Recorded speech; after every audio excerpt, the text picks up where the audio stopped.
Hi everyone, my name is Renu and welcome to my channel. I'm so excited for today's video that I want to share it and unbox this together with you guys. It's my first ever Louis Vuitton bag.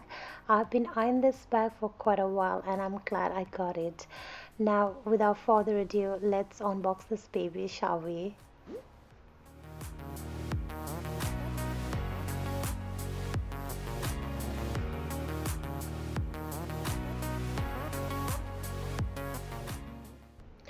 Okay, I bought this bag from Louis Vuitton in Westfield, London.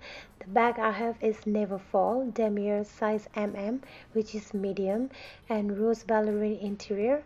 I believe the interior comes in two different colors, red and pink. I paid £920 for this bag. I think it's a perfect bag for traveling and shopping. And one of the good things that I like about this bag is I don't have to baby it too much. I am really happy with this bag so far. So yeah, that should be everything for this video, guys. If there is anything you want to know more about this bag, then don't hesitate to ask me any questions and I'll be happy to reply to you. Thank you very much for watching and I will see you in the next video. Bye.